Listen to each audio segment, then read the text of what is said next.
Hi everyone, it's Seth with the Playboy Obsessed International. I have British star Frances Ruffelle, but she had the nerve to come to America and win the Tony Award.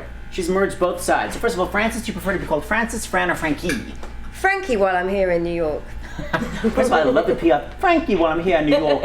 Anywho, okay, if you knew my level of obsession with listening to her sing Eponine, I can't even. Obsessed. Now she's here. Okay, I have 1,000 things to ask you. So first of all, how did you get the role of Eponine, dear? Was it written for you? Not really, but worked around me, around my voice, you know, to fit with my voice. As I was the first one. Now, right before you did Eponine, weren't you I've been UNCOUP? That's correct. That's how I got the role. I was playing Starlight Express. Dinah, the dining car, and that was directed by Trevor Nunn, and he wanted me to play Eponine.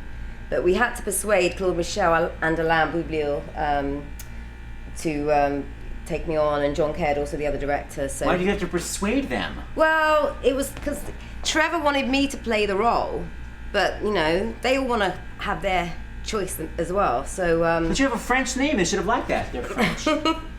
So he asked me to come along and sing a Piaf song. He asked me, just British accent. Go on. And I had to sing a Piaf song for them and for John Caird as well. Because they wanted the role of Eponine to be based on the character of Edith Piaf. She was a street singer, and French, obviously. And anyway, I persuaded them with my song that I sang, the Piaf song, got the role, and got the man as well. Oh, got the man. Yeah, John Caird actually, not only did he, well actually he was the only one who wasn't convinced that I was right for the role, but he obviously got convinced at some point because he married me.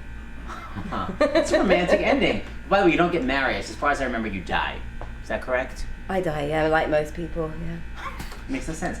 Hey, any wipeouts during Starlight Express? Did you ever crash into anything on those skates? The only time I crashed was when Andrew Lloyd Webber brought in some champagne in between shows one day, and all four of us doing Locomotion had a bit too much to drink in between, and I was only 18 and I didn't really know about alcohol. And one by one we all fell over in Locomotion, and none of us were singing, but they have booth singers, and so you could hear the singing, but you could tell that we were just on the floor laughing, and that's the only time I was very safe. I was a good skater. Alcoholism. Okay, so we're gonna first of all sing a little bit of On My Own, a little bit on the inappropriate side. Now, who wrote these inappropriate lyrics, Frances Ruffelle? The dirty lyrics. John Caird. Why did he write them? Just for a lark? Yeah, it was a party. We were doing a party, and you know, a Les Miserables party with all the cast. Okay, so if you're under 12, do not listen. They're not that bad. How is it? Here goes. I took the letter like you said. I met her father in the garden, and as he pushed me through the gate, I'm pretty sure he had a hard-on.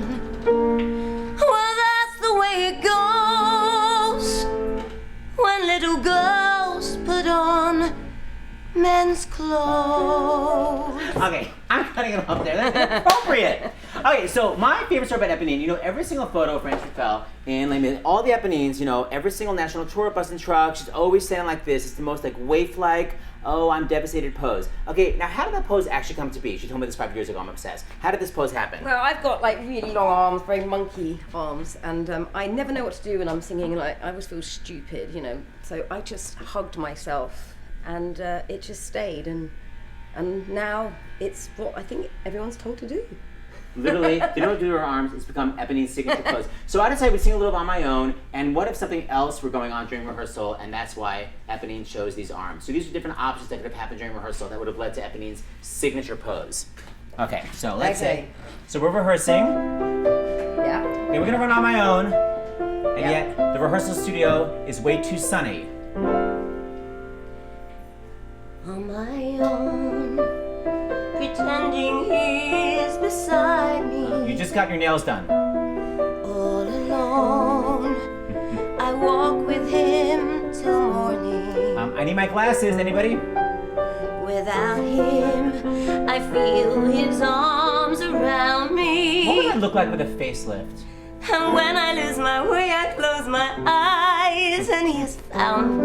Okay, skip to the end. Does this mole look weird? I love him. Could I win Miss Britain? I love him. And finally, I don't know what to do with my arms. I love him, but only on my own. Still got it.